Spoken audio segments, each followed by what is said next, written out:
Welcome, everybody, to Geekfest Rants. Today's episode, we have our New York Toy Fair 2011 collector's event.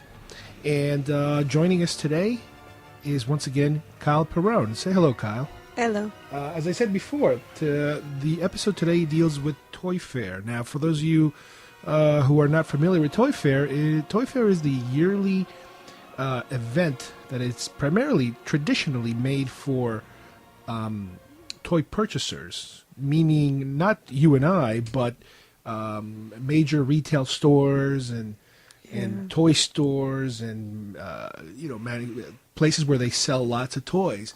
This is where they traditionally would come and take a look at what is new for the year. Now, Toy Fair has changed apparently throughout the years because that's what it used to be. But now you also get a combination of other types of people attending Toy Fair.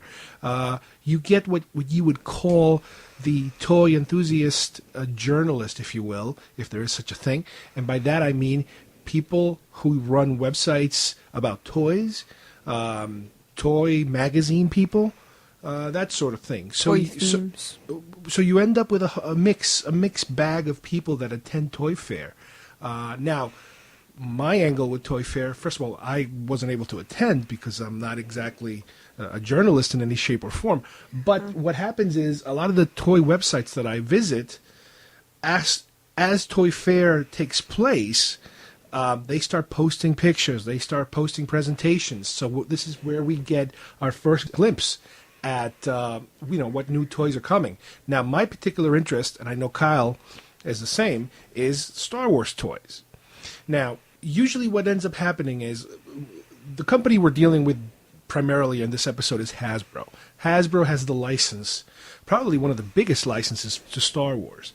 And their license includes everything from action figures to spaceships to collectible weapons and some kind of kid action, wearable items, all kinds of stuff, that's out there for Star Wars. From what I understand, it's one of the most successful, profitable companies when it comes to toys, specifically the Star Wars brand.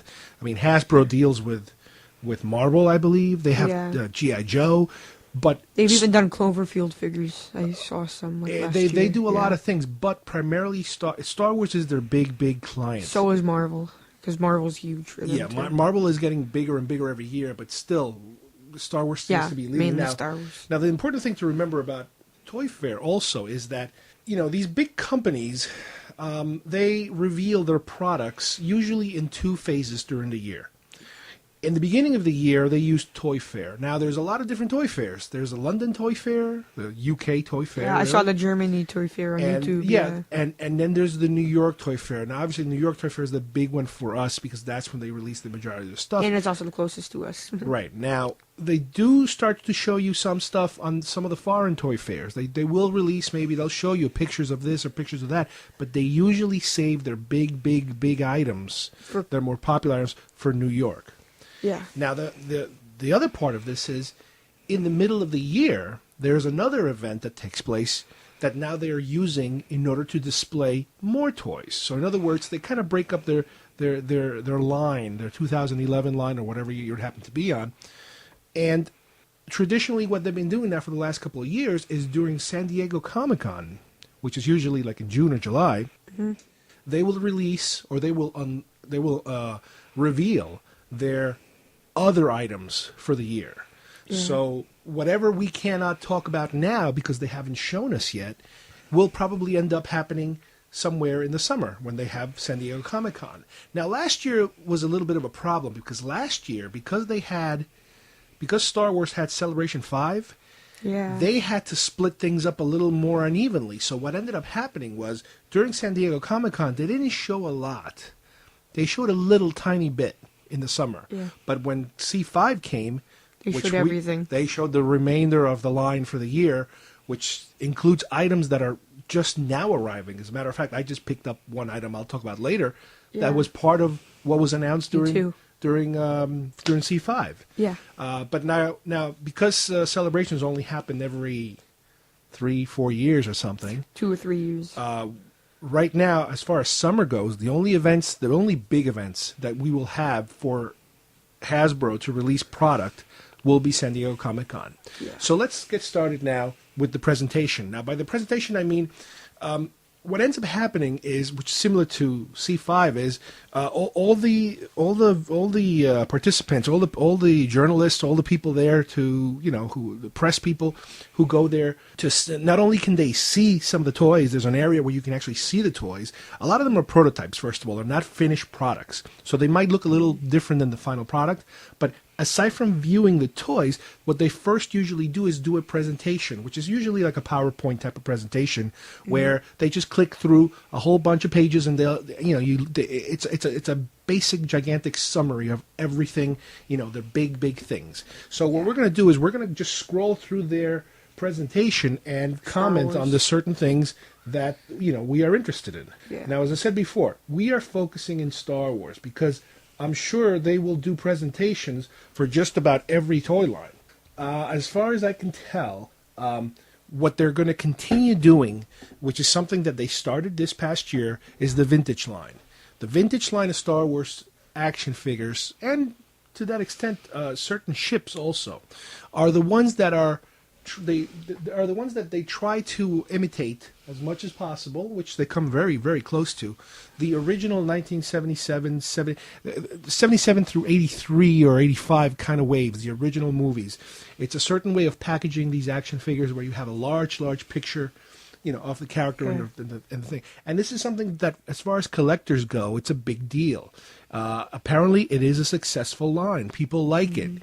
But you also have to remember, a toy company like Hasbro, when they're dealing with action figures, they're dealing with two separate things. They're dealing with the market of people that just buy toys for the first time, meaning little kids who see something and they like it and they buy it. Then the other side is the collectors. So they're trying to please two different types of targets. One is the collector target, and the other one is the mass consumer, usually children, usually boys model.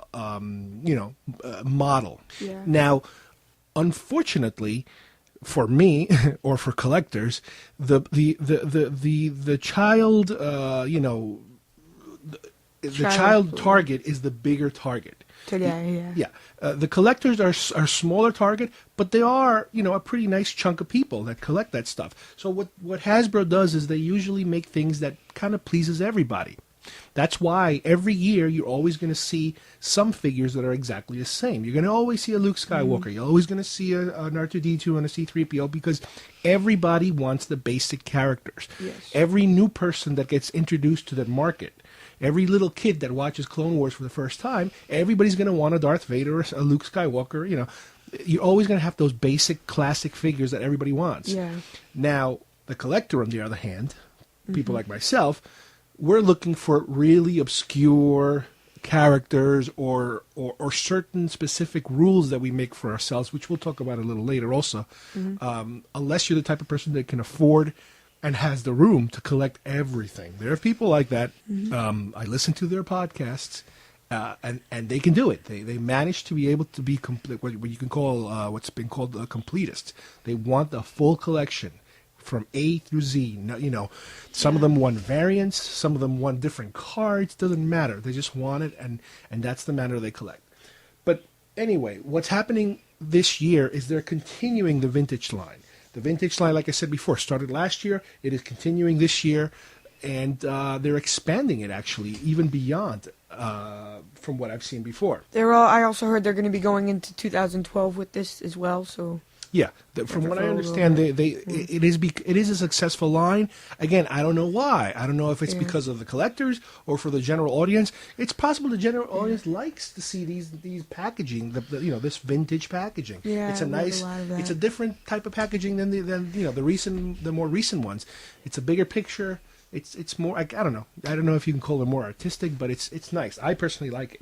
The other thing that they're going to be dealing with this year, Star Wars as a whole and Hasbro, they're going to kind of try to capitalize on it, is the release of the Blu-rays, the Star Wars Blu-rays. All 6 films are coming this September, and Hasbro is planning on kind of jumping on the bandwagon on that by releasing certain specific items that have to do with the Blu-ray release. And they also kind of look like Jump because they're all repacks, basically. I mean, Well, there's a few figures that are new, like the Qui-Gon Jinn and the Obi-Wan, but it's basically the vintage line again. Yeah. Right now, the figures are basically divided into two lines. You have your vintage classic kind of figures, and you have your Clone War kind of figures. Clone Wars are awesome. Now, the Clone Wars, they're a different style figures. They're not as realistic as the vintage or the classic ones. Yeah. They're obviously sculpted to look like the TV show. The TV show is not it's a certain style. It's a kind of, originally they called it a marionette type of style. The faces are a little angular. They're not as round. The hair is kind of, it has a different look to it. When you look at these two figures, you look at a Clone War figure of Anakin Skywalker, for example, and a classic figure of Anakin Skywalker, you notice there is a difference. Yes. So some of the new figures that are coming out on the Clone Wars side for this year. Now, some of these are already out, so some of these you might have seen in the store. Yeah. And like we mentioned before, we always notice that they keep. Why do we want another Obi-Wan? Why do we want another Anakin? It's because new people get involved and new people want your basic figures. You can't just go obscure for the next 5 years, and then new people will be like, well, how am I going to get my hands on a on a standard character, on a basic character? But anyway, this year coming up, we have a new Obi-Wan. We have a new Cad Bane, which are pretty much similar looking to the ones we've already seen. Yeah, but Cad Bane now, he comes with Toto 360, who we like so much because Seth Green plays him. Right, that's his little butler I'm a techno-service droid. We have more astromech droids. This time around, we have Ahsoka's astromech droid, which I think is the Storm over Ryloth, the first Ryloth. And I think that's the first time we've seen it. One character that we also have this year is Heavy in Training Armor. Yes, which he's first episode of season 3, and we've also seen his character, but not in the exact uniform, in episode 5 of season 1. Right, this is the training armor that we've seen, like Kyle said, on the premiere episode, which a whole bunch of troops are training, and it's an interesting. They all wear that armor. Yeah, it's a nice. Personally, I like that figure. It's a good figure. The uniform is pretty similar to your typical Clone War, except the helmet is different. It's got an open visor. You can actually see his entire face practically, which is cool. But it's kind of dark in there but in the TV show they have like a little light there that you can see, but it's not exactly the brightest you can see, but you can still see his face. Through I'm actually it's funny because I've seen it in the store and I kind of left it there. I didn't pick it up, but I'm considering. But you saw it, Daddy? I saw it. Yeah, this one has already shown up. Wow. And I was considering picking it up, and then I put it back, and I think now I want to pick it up because again, it all depends on, like I said before, what type of collector you are. Now, my collections, and we'll go through it as we see certain things that are interesting, which luckily for me, there are not too many things that are interesting. Yeah. My collection falls under different categories. The type of figures I pick up are figures that have to do with deleted scenes. A lot of times we'll find out about deleted scenes, and they will make figures based on those deleted scenes. And I picked up quite a number of those. The other type of figure I like to pick up are the concept art figures, like the McQuarrie figures. We got a lot of those. Figures like those kind of figures that are based on concept art. So that's the second type of figure that I'm into. Yeah. Now, the other type of figure that I'm into is just characters that pop up, usually in Clone Wars, because that's the only new product we have, that are just an interesting looking, well-made character, interesting character, nicely drawn, nicely animated. Yeah. Just an interesting character. And I have quite a number of those. Not a lot, maybe a few, that fall under that category of just interesting characters that are very memorable as far as I'm concerned. The other type of figure that I have is just the things having to do with armor. Now that's a weird offshoot, because what falls under that is a certain number of characters I have that are Mandalorian-related characters. Or like the Senate Guards. The Senate Guards also fall under that. And the Mandalorian police officers. Right. Those are all, like I said before, they're all armor-related type of characters that look really cool as action figures, and I've picked up a number. As a matter of fact, the latest one I picked up is the Senate Guard not from Clone Wars, but from Attack of the Clones, I believe. Yeah. Which is another one of these. Yeah. It's one of Vintage these. line. It's one of these vintage, brand new lines that we first saw the picture at C5, and I just picked it up 2 days ago. Yeah, a long time, quite a bit ago. So going back to what we were talking before, this particular character, heavy in training armor, as far as I'm concerned, if I end up getting it, it's going to probably fall under the armor kind of umbrella of why I'm getting this particular character. I'm not buying 1,000 clones.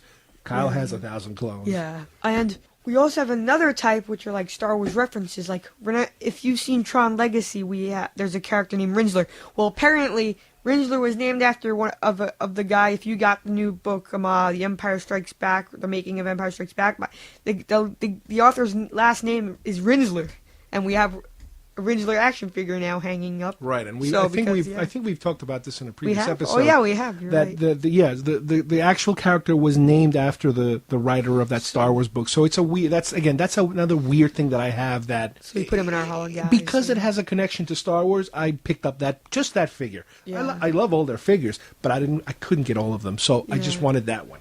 So I have them all pretty much. Almost. Well, you have quite a number of them. Yeah, I have all the huge ones. Now, moving on to a couple more Clone War figures that are coming out.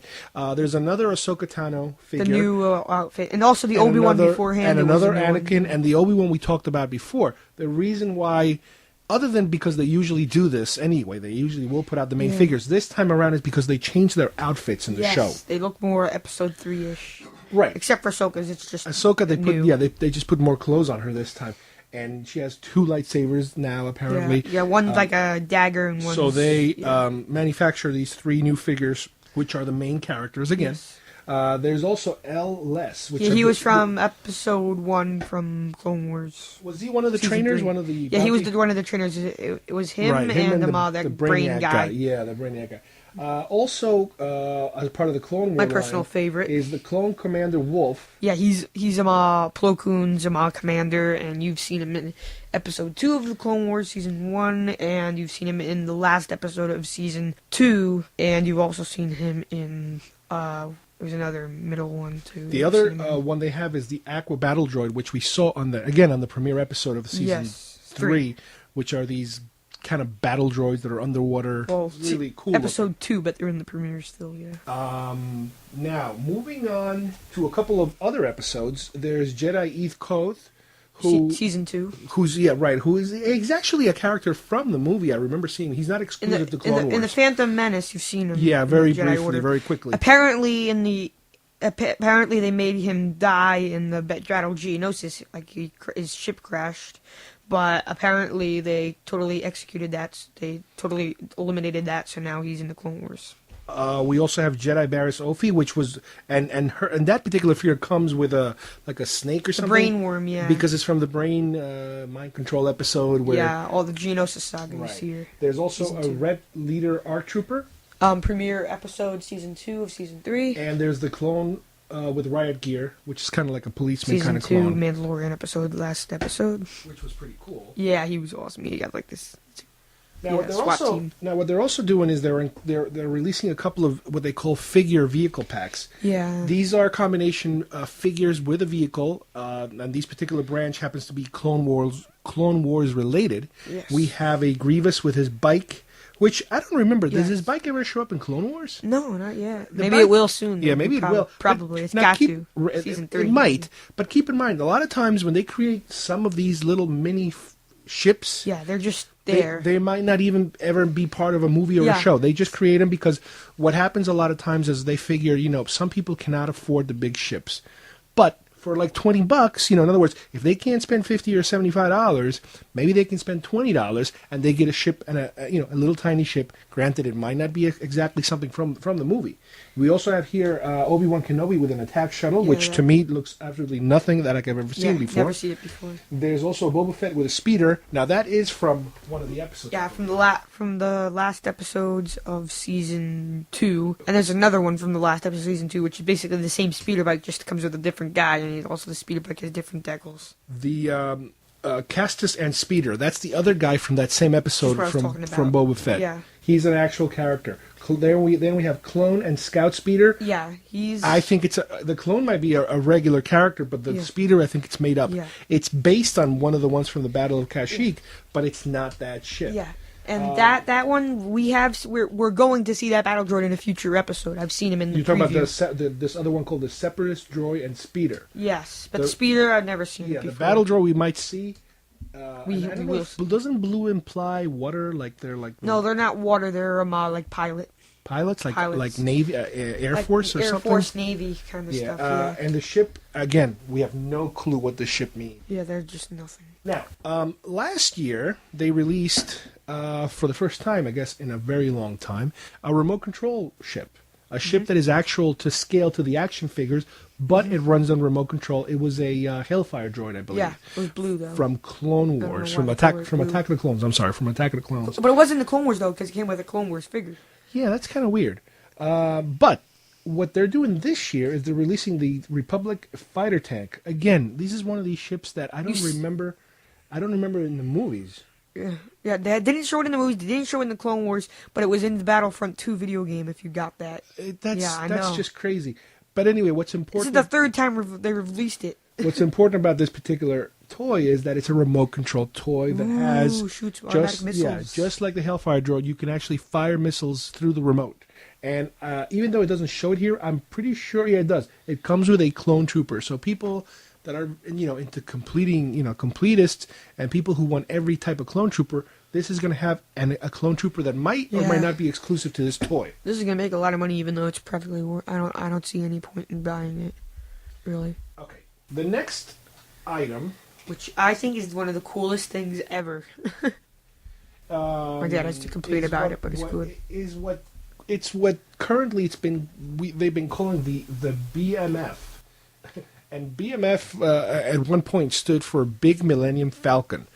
This particular ship that we're releasing this year, it's a little odd. Now, what I mean by BMF also is that for the last couple of years, they've been releasing one very large size ship, playset, something of that sort. Yes, I have them all. It started maybe 4 or 5 years ago. They had the Walker, the small Walker. That was like 3 years ago. 4 years ago. From Clone War, from Attack of the Clones, from Revenge Clone of the Wars. Sith, Clone Wars, and from Clone Wars. Then they also had the roller tank. Which came from Episode 3 and the Clone Wars, but then they had you've only seen it once. the Millennium Falcon, which was a bigger Millennium Falcon. I have that too. Which was a bigger Millennium Falcon. I have the older one. You have the old one. You don't have the new one. Yeah. Then last year they released the AT-AT, which again, it was something that was made years ago, but now they made it bigger. So the big ship of this year is this particular shuttle. Which do you remember what it was called? Yes, it's the Republic Attack Shuttle. Right. Can I explain a little background on it? Because nobody seems to know. Okay, so you see it in the Clone Wars a lot, like in one of the Savage Press episodes. You see it there. You see it in the Battle Ryloth. It's the ship that Ahsoka comes in Coruscant, and yeah, they have a lot of that too. But this time they just totally mock it up and make it look like it's like this big base thing, but it's really meant for like the diplomatic situations, meant for diplomats and like trying to escape ships, kind of. But they make it into this big, huge base. They make it into this big. Well, yeah, this ship. is what's a little odd about this particular ship is that first of all, it is not a very popular ship if you think about it. I do like the ship though. It's It's cool a nice looking ship, but what I'm saying is that it's not a very iconic ship. Your Falcon is a very recognizable ship. Your AT-AT is a very recognizable ship. This one is probably the least recognizable of all of the large ships that they've released so far. It's very exclusive to Clone Wars. You haven't seen it too much. No, you see it a lot. You see it in every other episode. Right, but it's never shown up in the movie, I think. It did show up in the movie. That's where Ahsoka comes into the movie.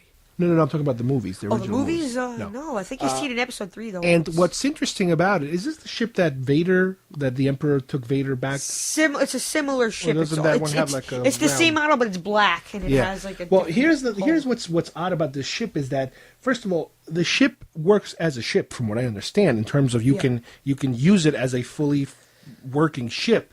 But the biggest feature of this ship is that you can completely open it up. Open the wings, open the top, open the bottom, open the sides, open the front, and it becomes kind of like a base, which is something that is odd because it's not in any of the shows. The ships this particular ship, we've never seen it. That is not what it's even meant for in the Clone Wars. It's not supposed to be. It's not supposed to be able to do that. So but then it gets for the kids. It's a marketing ploy, basically, because they figure that the kids will say, "Hey, I get a ship and I get a play set. I get two for the price of one." You know what? Who cares? I'm not gonna get it. The 20 figures. It's nice. Well, I'll wait till the next one. See what the next big toy is. I want to get this one though. This looks really good. Yeah. Okay, now that was basically the end of the Clone War side of Hasbro's side of Star Wars. Now we move on to the vintage side. Now the vintage side, like Kyle mentioned earlier, yes, it is apparently it's so successful that they're going to take it at least through 2012 and possibly beyond 2012. Yeah.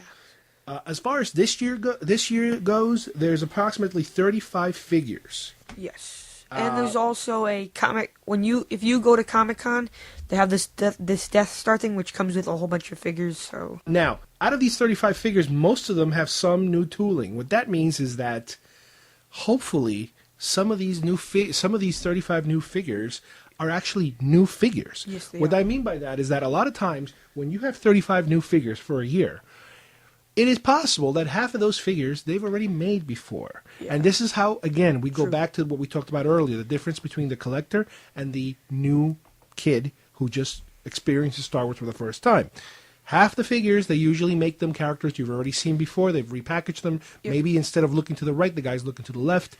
His arm is up, his arm is down, his finger's pointing here, his finger. They try to retool them a little bit, make them a little different so they don't exactly just repackage everything and blatantly rip you off. The other half is when and again, we're not dealing with exact numbers. It's not exactly 50-50. It could be 60-40, it could be 70-30, but the other 90-10. chunk of toys are the ones that are completely new. Those are the ones that I'm usually most excited about when they introduce something new that we've never seen before. I think there's only 3 new vintage figures that they haven't released. Now, what's also interesting about the vintage line is that they're expanding it beyond the movies. And by that I mean originally the vintage line was a way of being able to repackage existing figures with the pictures and the card, especially the card back from the original 77 or 80 or 84, 83.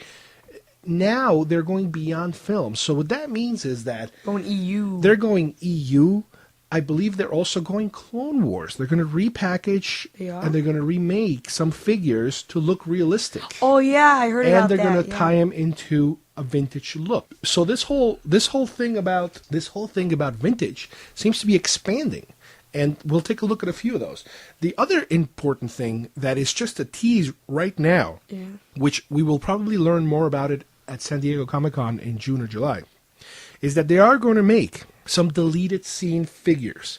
And by that I mean, with the Blu-ray release, we know there's already at least one scene that's being reconstructed. Not necessarily, I don't know if it's necessarily going to be put back in the film. This might be a part of the special features, like a deleted scenes special feature in some of these films. But they are apparently making some figures, because it says deleted scenes. That to me sounds like there's more than one. Yeah. And figures based on those scenes. Now, the only scene we know so far for sure that's coming is the Luke building his lightsaber scene from Return of the Jedi, which we saw in C5. Yes, if you watch the Lucas panel, then you saw that. It's really cool. Yeah, and from that scene, and again, you can't get too nutty, because that scene that we saw involved 4 people. Involved Darth Vader, Luke, kind of meditating and trying to talk to Luke through telepathy. You saw Luke building a lightsaber, or making adjustments, or building it in the cave, inside of a cave. And then when you look outside the cave, you saw R2-D2 and C-3PO standing out there. Now, my concern with something like that is, out of those figures, a Vader is really difficult, because there's nothing new you can do with a Darth Vader figure. Yeah. That Vader, especially the scene they showed us, unless you show him doing something really bizarre that you've never seen before, it's just plain Vader. You cannot repackage plain Vader. They might do something They will.